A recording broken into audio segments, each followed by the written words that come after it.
बिस्मिल्लाहिर्रहमानिर्रहीम। अस्सलाम वालेकुम स्टूडेंट्स, हम BSN 5th सेमेस्टर की सब्जेक्ट पेडियाट्रिक हेल्थ नर्सिंग पढ़ रहे हैं। पेडियाट्रिक हेल्थ नर्सिंग में हमने आप लोगों के कोर्स का यूनिट 9 स्टार्ट किया हुआ है, पेडियाट्रिक कार्डियोलॉजी। इसके 4 पार्ट्स हमने पढ़ लिए हैं जो कि हमारे चैनल के प्लेलिस्ट में मौजूद है, और चैनल के प्लेलिस्ट का लिंक आप लोगों को इस वीडियो लेक्चर के डिस्क्रिप्शन के एंड में मिल जाएगी, वहाँ से आप स्टडी कर सकते हैं। आज का हमारा जो वीडियो लेक्चर है इसमें हम इसी यूनिट को कंटिन्यू करेंगे। इसका पार्ट 5 इस वीडियो लेक्चर के साथ हम कवर कर लेंगे। तो स्टूडेंट्स, इससे पहले जितने भी पार्ट्स हमने पढ़े हैं इस यूनिट के, उसमें हमने एसाइनोटिक हार्ट डिजीज़ डिस्कस की हुई थी। स्टार्ट में मैंने आप लोगों को बताया था कि ये जो कंजेनिटल हार्ट डिजीज़ है इनको डिवाइड किया हुआ है, एक ट्रेडिशनल डिवीज़न है। इतना ज़्यादा वो जो है एक्यूरेट नहीं है, लेकिन ट्रेडिशनल डिवीज़न है कि जिसके थ्रू बाज़ डिजीज़ को कहा गया है कि ये साइनोटिक है, बाज़ को कहा गया है एसाइनोटिक है। जिन डिजीज़ के दौरान, जिन डिफेक्ट्स के दौरान साइनोसिस जो कि एक फ़िज़िकल साइन है, ब्लूइश डिस्कलरेशन, वो कॉमनली पाई जाती है, उन्हें कहा गया है साइनोटिक हार्ट डिजीज़। और जिनके दौरान वो कॉमनली साइनोसिस नहीं पाया जाता, बहुत कम कहीं ऐसा होता है कि साइनोसिस हो, तो ऐसे डिजीज़ को इस कैटेगरी में रखा गया है कि उनको कहा गया है एसाइनोटिक हार्ट डिजीज़। तो एसाइनोटिक हार्ट डिजीज़ हम पढ़ चुके हैं, अब हम पढ़ेंगे साइनोटिक हार्ट डिजीज़ के बारे में। Clinical manifestations of cyanotic heart disease, इनके क्लिनिकल मैनिफेस्टेशंस क्या होंगे? जितने भी डिजीज़ जो इस कैटेगरी में आते हैं तो उनके क्लिनिकल मैनिफेस्टेशंस हम क्या देखेंगे? तो लिखा है chronic hypoxemia cause fatigue, clubbing, exertional dyspnea, delayed milestones, tired easily with feeding, reduced growth और कंजेस्टिव हार्ट फेल्यूर। ये जो क्रोनिक हाइपोक्सीमिया होता है साइनोटिक हार्ट डिजीज़ में, जो क्रोनिक हाइपोक्सीमिया होती है, ऑक्सीजन की जो कमी होती है, उसकी वजह से एक तो उन बच्चों में फैटीग होता है, और दूसरी बात ये कि क्लबिंग होती है उनके नेल्स की। क्लबिंग कहते हैं जो थिकिंग होती है नेल्स की, जो यहाँ पे आप लोगों को दिखाया गया है, इनको कहा जाता है क्लबिंग ऑफ नेल्स। तो उनके नेल्स की क्लबिंग होती है। उनको एक्सर्शनल डिस्निया होता है, जब वो कोई भी एक्टिविटी मीन्स कि जब वो फीडिंग करते हैं, क्राई करते हैं, तो उस दौरान उनको डिस्निया होता है, सांस लेने में तकलीफ़ होती है। उनके माइलस्टोन्स डिले होते हैं, सही टाइम पे माइलस्टोन्स नहीं आते, डिले होते हैं, और फीडिंग करते वक्त वो आसानी से थक जाते हैं, उनकी ग्रोथ रिड्यूस हो जाती है, उनको कंजेस्टिव हार्ट फेलियर भी हो जाती है। हाइपरसाइनोटिक और हाइपोक्सिक स्पेल्स, स्टूडेंट्स यहाँ पे लफ्ज़ स्पेल्स है, तो स्पेल्स एक ऐसी टर्म है जो कि हम यूज़ करते हैं अगर साइन एंड सिम्टम्स की सडन ऑनसेट हो जाए और वो बार बार रिकरेंट उनकी ऑनसेट हो, तो इसको कहा जाता है स्पेल्स। तो यहाँ पे ये एक ऐसी कंडीशन है कि जिसमें साइनोसिस भी इंक्रीज़ होती है, हार्ट रेट इंक्रीज़ होता है, रिस्पायरेटरी रेट जो है वो भी इंक्रीज़ होती है, बच्चे की जो स्किन है वो पेल कलर की हो जाती है, बच्चा इरिटेबल होता है। तो इस किस्म के जो सिम्टम्स है इनके लिए ये एकदम से आते हैं, रिकरेंटली आते हैं, सडन इनकी ऑनसेट होती है, इसीलिए इनको हाइपरसाइनोटिक और हाइपोक्सिक स्पेल्स कहा गया है। इसमें क्या होता है, हार्ट रेट इंक्रीज़ होती है, साथ में रिस्पायरेटरी रेट और डेप्थ इंक्रीज़ होती है, साइनोसिस इंक्रीज़ होती है, बच्चे का स्किन कलर पेल हो जाता है, परफ्यूजन पुअर होने की वजह से, यानी पुअर परफ्यूजन होता है तो ज़ाहिर सी बात है कि पेल कलर का हो जाता है बच्चा। एजाइटेशन उसको होती है, जहनी जो है सुकून उसको नहीं होती, एजाइटेटेड होता है वो, जहनी तौर पे वो जो है परेशान होता है, बेचैनी उसको होती है, इरिटेबल होता है। यहाँ पे आप लोगों को क्लबिंग दिखाई है स्टूडेंट्स, लिखा है कि ये जो क्लबिंग होती है ये एक साइनोटिक डिफेक्ट की एक मैनिफेस्टेशन है कि ओल्डर चिल्ड्रंस में हम देखते हैं कि उनकी अगर फिंगर्स की क्लबिंग हो जाती है ये जो नेल्स हैं इनकी, तो हम समझ जाते हैं कि इस बच्चे को क्रोनिक हाइपोक्सिया हुआ है, ये क्रोनिक हाइपोक्सिया का शिकार है।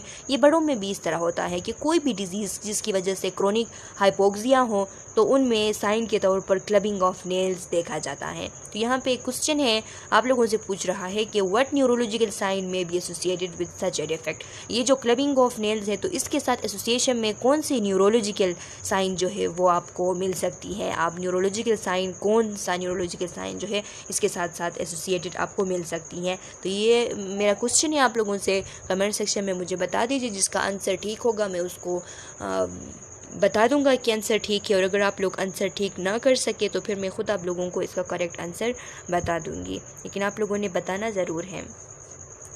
साइनोटिक स्पेल के दौरान क्या होता है, ये क्या है, तो लिखा है कि ये एक मोस्ट सिग्निफिकेंट एक साइन है, एक साइन सिम्टम का एक जो है वो एक सडन ऑनसेट है कि ये उन इन्फेंट्स, उन टोडलर्स में ज़्यादातर होता है जिनको साइनोटिक हार्ट डिजीज़ होती है। Brought on by crying, feeding, exercise, warm bath or straining to defecate. और ये स्टार्ट तब होती है जब बच्चा कोई भी एक्सर्शन करता है, बच्चा रोता है, फीडिंग करता है, थोड़ा उसको बच्चे को एक्सरसाइज उससे करवाई जाती है, वार्म बाथ अगर उसकी होती हैं, या फिर वो डिफिकेशन करते वक्त, स्टूल पास आउट करते वक्त अगर स्ट्रेनिंग करे, फोर्स अप्लाई करे, तो उसकी वजह से भी उसको एकदम से साइनोटिक स्पेल हो जाती हैं। During a hypoxic spell, cyanotic spell को हाइपोक्सिक स्पेल भी कहा जाता है, child will often squat knee to chest to decrease venous return by increase systemic vascular resistance from the lower extremity which decrease cardiac output and relieve the cyanotic spell. जब बच्चे को hypoxic spell होती हैं तो उस दौरान बच्चे को क्या करवाना चाहिए, स्क्वाट पोजीशन में बिठाना चाहिए। अगर बड़ा बच्चा है, अगर छोटा बच्चा है तो उसको भी हाथ से उसके जो नी है उनको पकड़ के बेंड करके स्क्वाट पोजीशन उससे अचीव करवानी चाहिए, ताकि उसकी जो वेनस रिटर्न है वो थोड़ा कम हो, क्योंकि ये जब हम स्क्वाट पोजीशन में ले आते हैं तो सिस्टमिक वस्कुलर रेजिस्टेंस जो है वो इंक्रीज़ होता है और जो वेनस रिटर्न है वो डिक्रीज़ हो जाती हैं, जिसकी वजह से कार्डिक आउटपुट जो है वो भी डिक्रीज़ हो जाती है। अगर लोअर एक्सट्रीमिटीज़ से वेनस रिटर्न कम हो जाती है तो कार्डिक आउटपुट डिक्रीज़ होती है, जिसकी वजह से ये जो साइनोटिक स्पेल है थोड़ा सा कम हो जाता है, रिलीफ हो जाता है। Teratology of Fallot. स्टूडेंट्स, ये टेराटोलॉजी ऑफ फेलेट जो है एक ऐसी कंजेनिटल हार्ट डिजीज़ है कि इसके अंदर 4 किस्म के डिजीज़ मौजूद होते हैं। ये 4 किस्म के डिफेक्ट्स जब एक साथ पाए जाते हैं हार्ट के अंदर तो इसको टेराटोलॉजी ऑफ फेलेट कहा जाता है। वो 4 डिफेक्ट्स कौन कौन सी हैं, लिखा है combination of 4 defects. First one pulmonary stenosis है, second one ventricular septal defect है, third one overriding of aorta है और fourth one right ventricular hypertrophy है। तो ये चारों डिजीज़ अगर एक साथ, ये चारों डिफेक्ट अगर एक साथ हार्ट के अंदर पाए जाते हैं तो इस कंडीशन को कहा जाता है teratology of tetralogy of Fallot. तो स्टूडेंट्स, ये जो टेट्रालॉजी ऑफ फेलेट है ये एक बहुत ज़्यादा कम्प्लेक्स सिचुएशन होती है। इसकी जो ट्रीटमेंट होती है कभी कभार जो है वो क्यूरेटिव होती है, उससे ठीक हो जाता है बच्चा, लेकिन ज़्यादातर जो है पिलेटिव सर्जरी इसकी की जाती है, कुछ मॉडिफिकेशन करके बस उसकी जो लाइफ है वो उसकी कुछ लॉन्गिटिविटी जो है वो इंक्रीज़ हो जाती है इससे। बाकी इसका जो है वो परमानेंट ठीक होना बहुत कम सिचुएशन में होता है, ज़्यादातर नहीं होता। तो यहाँ पे पल्मोनरी स्टेनोसिस का तो आप लोगों को पता है स्टूडेंट्स के जो पल्मोनरी आउटफ्लो है, जो राइट वेंट्रिकल से जो आउटफ्लो है पल्मोनरी वाल्व के थ्रू, वो उसमें कोई ऑब्स्ट्रक्शन आता है, या तो पल्मोनरी वाल्व पे ही पल्मोनरी वाल्व जो है वो बिल्कुल टाइटन हो के बंद हो जाती है, या फिर पल्मोनरी वाल्व के इर्द गिर्द की जो एरिया है वहाँ पे कोई ऑब्स्ट्रक्शन बन जाती है, जिससे राइट वेंट्रिकल से आउटफ्लो नहीं होती पल्मोनरी ट्रंक में ब्लड की। तो इसको कहा जाता है पल्मोनरी स्टेनोसिस, और इसकी जो डिग्री है वो इसकी सीवियरिटी को डिटरमिन करती है, यानी जितना सीवियर हो तो फिर इसे डिग्री का पता चल जाता है। वेंट्रिकुलर सेप्टल डिफेक्ट इसके साथ होता है, साथ में ओवर राइडिंग ऑफ द आयोर्टा। ये जो ओवर राइडिंग ऑफ द आयोर्टा है स्टूडेंट्स, ये एक ऐसी कंजेनिटल हार्ट डिफेक्ट है कि जिसमें आयोर्टा की जो पोजीशन है वो नॉर्मल नहीं होती है, और इसकी पोजीशन अपने नॉर्मल जगह यानी लेफ़्ट वेंट्रिकल में होने के बजाय ये बिल्कुल जो है जहाँ पे ये वेंट्रिकुलर सेप्टल डिफेक्ट होता है उसके बिल्कुल ऊपर इसकी पोजीशन होती है। तो फिर इससे क्या होता है कि आयोर्टा जो है वो कुछ ब्लड जो है वो राइट वेंट्रिकल से रिसीव करती है और कुछ ब्लड जो है वो लेफ्ट वेंट्रिकल से रिसीव करती है।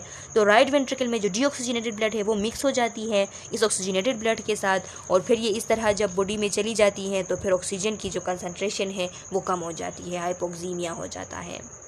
तो इसको कहते हैं ओवर राइडिंग ऑफ द आयोर्टा और राइट वेंट्रिकुलर हाइपरट्रोफी। ये राइट वेंट्रिकुलर हाइपरट्रोफी जो है ये ज़्यादातर पल्मोनरी स्टेनोसिस में होता है, इसकी वजह से राइट वेंट्रिकुलर हाइपरट्रोफी होती है, क्योंकि इतना ज़्यादा वॉल्यूम का जो ओवरलोड वॉल्यूम का जो प्रेशर है वो बर्दाश्त नहीं कर पाता राइट वेंट्रिकल, इस वजह से उसकी हाइपरट्रोफी हो जाती है।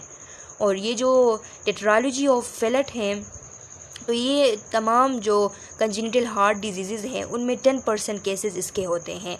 Elevated right side pressures, right to left shunt, right side में प्रेशर बहुत ज़्यादा इंक्रीज़ होता है जिसकी वजह से राइट साइड से ब्लड जो है वो लेफ़्ट साइड में शंट करती है, राइट साइड से लेफ़्ट साइड में वो ब्लड जो है वो चला जाता है। एक्सरे जब हम करते हैं तो हार्ट हमें बूट शेप दिखती है, बूट शेप हार्ट दिखती है। मैं इसकी पिक्चर आप लोगों के साथ कम्युनिटी में शेयर कर दूंगी कि किस तरह बूट शेप हार्ट होती है। तो ये इसलिए होता है क्योंकि राइट वेंट्रिकल की हाइपरट्रॉफी हुई होती है, इसलिए बिल्कुल बूट शेप हार्ट जो है वो नज़र आती है एक्सरे में। Risk for metabolic acidosis and syncope, जाहिर सी बात है कि कार्बन डाइऑक्साइड जो है वो रिमूव नहीं हो पा रही है क्योंकि ये जो पल्मोनरी स्टेनोसिस है इसकी वजह से डीऑक्सीजनेटेड ब्लड लंग्स की तरफ नहीं जा पा रही है, वो ऑक्सीजनेटेड नहीं हो पा रही है, इस वजह से मेटाबॉलिक एसिडोसिस होती हैं, कार्बन डाइऑक्साइड की लेवल ब्लड में ज़्यादा होती हैं और साथ में जब ब्लड सप्लाई ब्रेन को सही तरीके से नहीं होती, ऑक्सीजन ब्रेन को सही अमाउंट में नहीं मिलती तो फिर बंदा एकदम से बेहोश हो जाता है जो कि सिंकोप कहलाती हैं। टेट्रालॉजी ऑफ फिलेट देखें, इसमें आप लोगों को डायग्राम के थ्रू बताया गया है कि ये 4 एनोमलीज़ होते हैं। एनोमलीज़ मींस जो कंजेनिटल डिफेक्ट्स होते हैं उनको एनोमलीज़ भी कहा जाता है। पल्मोनरी स्टेनोसिस हो गया, वेंट्रिकुलर सेप्टल डिफेक्ट हो गया, डेक्स्ट्रो पोजीशन ऑफ द आयोर्टा, आयोर्टा की पोजीशन जो है वो चेंज होती है, हाइपरट्रोफी ऑफ राइट वेंट्रिकल, और राइट वेंट्रिकल की हाइपरट्रोफी होती है। यहाँ पे इस डायग्राम में आप देख सकते हैं स्टूडेंट्स के ये पल्मोनरी स्टेनोसिस है। पल्मोनरी स्टेनोसिस ये जो पल्मोनरी वाल्व है ये यहाँ पे इस तरह ब्लॉक हो जाती हैं। साथ में देखिए यहाँ पे इस तरह ये मोटा हो गया है तो इसकी वजह से ये ब्लॉकेज आ गई है। अब पल्मोनरी ट्रंक में ब्लड जो है सही तरीके से जा नहीं रही है। ये आयोर्टा की ओवर रीडिंग है कि आयोर्टा जो है वो यहाँ पे बिल्कुल सेंटर में होता है, कुछ ब्लड राइट वेंट्रिकल से ले लेता है, कुछ लेफ्ट वेंट्रिकल से ले लेता है। इस तरह ये ब्लड जो है वो सही तरीके से ऑक्सीजनेटेड नहीं होता, ऑक्सीजन की कंसनट्रेशन कम होती है और इस तरह कम कंसनट्रेशन ऑफ ऑक्सीजन के साथ ये बॉडी की तरफ चली जाती है। और ये साथ में हाइपरट्रोफी आप देख सकते हैं right side of the heart की। और ये वेंट्रिकुलर सेप्टल डिफेक्ट, यहाँ पे सेंटर में वेंट्रिकुलर सेप्टल डिफेक्ट है कि इसकी वजह से right side of the heart पे प्रेशर इंक्रीज़ है, तो प्रेशर इंक्रीज़ होने की वजह से राइट टू लेफ़्ट शंट होती है, यहाँ से ब्लड जो है वो लेफ़्ट साइड में चली जाती है। तो ये कहलाती है tetralogy of fillet. Clinical manifestations देख ले टेट्रालॉजी ऑफ फिलेट के, तो लिखा है सिम्टम्स और variable depending on the degree of obstruction. जो डिग्री ऑफ ऑब्स्ट्रक्शन है, जो degree of tetralogy of fillet है, उसको देख के ही उसी तरह ही जो है वो मैनिफेस्टेशंस होते हैं।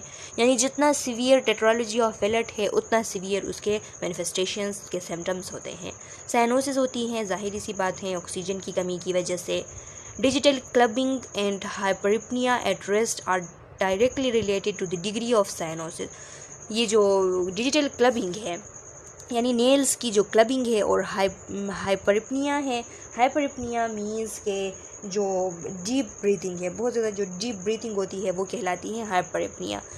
तो बच्चा रेस्ट में है और रेस्ट में बच्चे की डिजिटल क्लबिंग हो जाती है, साथ में हाइपरिपनिया उसको होता है। तो ये साइनोसिस के साथ डायरेक्टली रिलेटेड है। जितना साइनोसिस ज़्यादा होगा उतना ज़्यादा हाइपरिपनिया होगा और उतनी तेज़ी से नेल्स की भी क्लबिंग होगी। टेकिकार्डिया होगा, साथ में मेंटल रिटार्डेशन होगी, ग्रोथ रिटार्डेशन होगी, डेवलपमेंट की रिटार्डेशन होगी। बच्चा ना तो मेंटली सही तरीके से ग्रो कर सकता है, ना तो वो मैच्योर उसके ऑर्गन्स वगैरह हो सकते हैं, ना तो उसकी फ़िज़िकली साइज़ में वो जो है बड़ा हो सकता है। राइट वेंट्रिकल जो है वो बहुत ज़्यादा उसमें हैवी प्रेशर होता है। Systolic ejection murmur is heard along the left external border. Systole के दौरान हमें सिस्टोलिक इजेक्शन जब होती है तो उस दौरान हमें मर्मर साउंड सुनाई देती है और ये हम जो लेफ़्ट एक्सटर्नल बॉर्डर है वहाँ पे सुन सकते हैं। पॉलीसाइथीमिया होता है, बॉडी के अंदर ऑक्सीजन की कमी होती है और इस ऑक्सीजन की कमी के साथ कंपनसेशन करते हुए हमारे ब्रेन से मैसेज चला जाता है किडनीज़ को कि वहाँ पे एरिथ्रोपोइटीन की फॉर्मेशन इंक्रीज़ हो। एरिथ्रोपोइटीन की जब इंक्रीज़ फॉर्मेशन होती है और वो एरिथ्रोपोइटीन जब एक हार्मोन है चला जाता है बोन मेरो में, तो वहाँ पे वो आरबीसीज़ की प्रोडक्शन को इंक्रीज़ करवाता है। ये ब्रेन को इस तरह फील होती है, ब्रेन को इस तरह मैसेज मिलती है कि ऑक्सीजन की कमी है, मींस ब्लड नहीं है। तो ब्रेन जो है वो ब्लड ज़्यादा पैदा करने के लिए एरिथ्रोपोइटीन की प्रोडक्शन ज़्यादा करवाती हैं, जिससे ब्लड सेल्स की प्रोडक्शन ज़्यादा होती है और पॉलीसाइथीमिया होता है। पैरोक्सिस्मल डिस्निया होता है। पैरोक्सिस्मल डिस्निया मीन्स, पैरोक्सिस्मल कहते हैं जो सडन अटैक होती है उसको, तो सडन डिस्निया की अटैक होती हैं, सडन डिफ़िकल्टी ऑफ ब्रीथ महसूस होती है। सीवियर डिस्निया ऑन एक्सर्शन, और अगर एक्सर्शन होती है तो उस दौरान डिस्निया मज़ीद सीवियर हो जाता है। Squatting position for the relief of dyspnea cause physical effort, यानी जो स्क्वाटिंग पोजीशन है डिस्निया के रिलीफ के लिए, तो ये क्या करती है, फ़िज़िकल एफर्ट काज करती हैं, जिसकी वजह से ब्लू स्पेल होता है यानी साइनोसिस हो जाती हैं। Paroxysmal hypercyanotic attack, infants become hyperapnea, restless, cyanosis increase, gasping respiration and syncope। क्या होता है स्टूडेंट्स के, ये जब ब्लू स्पेल होती है, ब्लू स्पेल हो गया, हाइपोक्सिक स्पेल हो गया, हाइपरसाइनोटिक स्पेल हो गया, ये एक ही चीज़ है कि इसके दौरान एकदम से सडनली हाइपरसाइनोटिक अटैक हो जाते हैं इन्फेंट में। इन्फेंट को हाइपरएपनिया होता है, बहुत ज़्यादा डीप ब्रीथिंग करता है, बेचैन हो जाता है, साइनोसिस इंक्रीज़ हो जाती है, गैस्पिंग रिस्पायरेशन होती है। गैस्पिंग या गास्पिंग रिस्पायरेशन जो है स्टूडेंट्स, इसको एगोनल ब्रीथिंग भी कहा जाता है। एगोनल ब्रीथिंग मीन्स एक अज़ियतनाक ब्रीथिंग जो होती है, बहुत ज़्यादा तकलीफ़ से जो बंदा ब्रीथिंग करता है तो उसको एगोनल ब्रीथिंग कहा जाता है। यानी ये जो टर्म है ये स्ट्रगलिंग ब्रीथिंग जो है, बहुत ज़्यादा स्ट्रगल के साथ जो ब्रीथिंग की जाती है तो उसको एक्सप्रेस करने के लिए ये लिखा जाता है gasping respiration. Hypercyanotic spells, blue spells और टेट स्पेल्स, इसको हाइपरसाइनोटिक स्पेल्स, ब्लू स्पेल्स या फिर tet spells, tet spells means tetralogy spells, इसलिए इसको टेट स्पेल्स शॉर्ट में लिखा जाता है। तो इसके क्लिनिकल मैनिफेस्टेशंस क्या है, most often occurs in morning after feeding, defecation और क्राइंग। ज़्यादातर मॉर्निंग में जब बच्चे को फीडिंग की जाती है या बच्चा स्टूल पास करता है या फिर बच्चा रोता है तो उस टाइम ये ज़्यादा जो है वो होती है। एक्यूट साइनोसिस होता है, हाइपरएपनिया होता है, मीन्स के बच्चा जो है वो बहुत ज़्यादा डीप ब्रीथिंग करता है। इनकॉन्सलेबल क्राइंग, बच्चा जो है वो नाकाबिल तसल्ली रोता है, इस तरह रोता है कि आप भी सुन के बेचैन हो जाते हो, इस तरह बच्चा जो है वो बहुत ज़्यादा रोता है।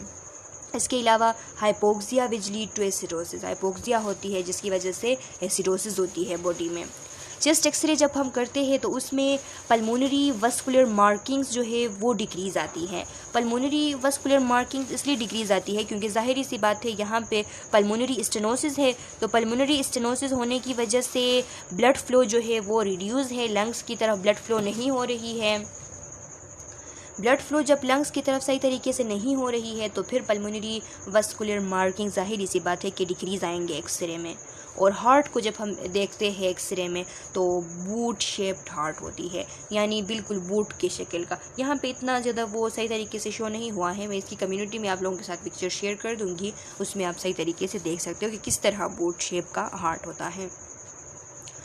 ट्रीटमेंट क्या है स्टूडेंट्स टेट्रालॉजी ऑफ फेलेट की, तो लिखा है कि total repair is done by 6 month if cyanotic spells, अगर साइनोटिक स्पेल्स हो रहे हैं तो 6 मंथ बाय 6 मंथ जो है इसकी टोटल रिपेयर जो है वो की जाती है। टोटल रिपेयर के लिए सर्जरी की जाती है। Surgery is not necessarily curative but most have improved quality of life and improve longevity. ये जो सर्जरी होती है इसकी ये ज़रूरी नहीं है कि ये क्यूरेटिव हो, यानी ज़्यादातर जो ये बहुत कम्प्लेक्स सिचुएशन होती है। जो टेट्रालॉजी ऑफ फेलेट है स्टूडेंट्स, ये बहुत कम्प्लेक्स सिचुएशन होती है। ज़्यादातर इसकी जो सर्जरी है वो कम्प्लीटली क्यूरेटिव नहीं होती, लेकिन क्वालिटी ऑफ लाइफ जो है सर्जरी से इम्प्रूव हो सकती है, उसकी जो लॉन्गिटिविटी है वो इम्प्रूव हो सकती है। Residual problems, arrhythmias and right ventricle dysfunction, residual problems भी हो सकते हैं। रेजिजुअल प्रॉब्लम्स का मतलब है कि सर्जरी के बाद कुछ प्रॉब्लम्स जो है वो बाकी रहते हैं, कुछ प्रॉब्लम जो है वो ठीक नहीं होते, जैसा कि एरिथमियाज हैं, हार्ट रेट जो है वो कभी इंक्रीज़ आती है यानी इरेगुलर हार्ट बीट होती हैं, और जो राइट वेंट्रिकल है उसकी डिसफंक्शन होती हैं। तो ये होता है टेट्रालॉजी ऑफ फेलेट की सर्जरी के बाद भी ये बाकी रहती है ये सिम्टम। यहाँ पे आप देख सकते हैं स्टूडेंट्स के child with cyanotic heart defect squat assume a knee chest position to relieve cyanotic spell, ये जो बच्चा है इसको साइनोटिक स्पेल हुआ है तो उसको रिलीव करने के लिए इसने स्क्वाड पोजीशन जो है वो इसने अचीव किया हुआ है ताकि ये रिलीव हो, कार्डियक आउटपुट कम हो सके और ये जो साइनोटिक स्पेल है ये रिलीव हो सके तो इसको अचीव करने के लिए। और अगर इन्फेंट है तो लिखा है place the infant who has a hyper cyanotic spells in knee chest position, this position increase systemic vascular resistance in the lower extremity. इससे क्या होता है, जो लोअर एक्सट्रीमिटी है उसमें सिस्टमिक वास्कुलर रेजिस्टेंस इंक्रीज होती है, कार्डियक आउटपुट डिक्रीज होता है, जिससे कुछ हद तक साइनोटिक स्पेल ठीक हो जाती है। तो अगर इन्फेंट है तो आपने इस तरीके से ये पोजीशन से अचीव करवानी है। सर्जिकल ट्रीटमेंट क्या है टेट्रालॉजी ऑफ फेलेट की? कार्डियक कैथेटराइजेशन विच में include procedural treatment in cath lab. ये कार्डियक कैथेटराइजेशन की जा सकती है जिसके थ्रू जो पल्मोनरी स्टेनोसिस है उसको ठीक किया जा सकता है, या फिर जो VSD है उसमें पेच वगैरह लगा के उसको बंद किया जा सकता है। और यहाँ पे लिखा है कि ये एक प्रोसीजर है जो कि इसके ट्रीटमेंट के लिए कैथ लैब में यूज़ की जाती है। तो स्टूडेंट्स कैथ लैब क्या है? ये जो कैथ लैब है इसको यानी कार्डियक कैथेटराइजेशन लैब जो है इसको हम कार्डियक कैथ लैब भी कहते हैं। ये एक स्पेशलाइज्ड एरिया होती है हॉस्पिटल के अंदर जिसमें डॉक्टर्स जो है वो मिनिमली इन्वेसिव टेस्ट वगैरह वो परफॉर्म करते हैं और जो एडवांस कार्डियक प्रोसीजर्स होते हैं डायग्नोसिस के लिए, ट्रीटमेंट के लिए कार्डियोवास्कुलर डिजीज़ के, तो वो वहाँ पे परफॉर्म किए जाते हैं। वाल्व रिप्लेसमेंट की जा सकती हैं, कॉन्डुइट रिप्लेसमेंट। ये जो आर्टिफिशियल वाल्व रिप्लेसमेंट होती है स्टूडेंट्स इनको कॉन्डुइट रिप्लेसमेंट भी कहा जाता है। कार्डियक ट्रांसप्लांटेशन की जा सकती है, यानी उसमें ट्रांसप्लांटेशन भी हो सकती है। लेकिन ये जितने भी प्रोसीजर्स हैं स्टूडेंट्स ये बहुत ज़्यादा जो है कॉम्प्लिकेटेड प्रोसीजर्स होते हैं। यहाँ पे आप देख सकते हैं कि interventional catheterisation balloon valvoplasty to open the pulmonary valve. Balloon valvoplasty की जा रही है ताकि जो पल्मोनरी आर्टरी है वो ओपन हो जाए, पल्मोनरी वाल्व की जो स्टेनोसिस हो गई है वो ओपन हो जाए। Treatment of the child with tetralogy of Fallot, treatment जो है वो कंटिन्यू है।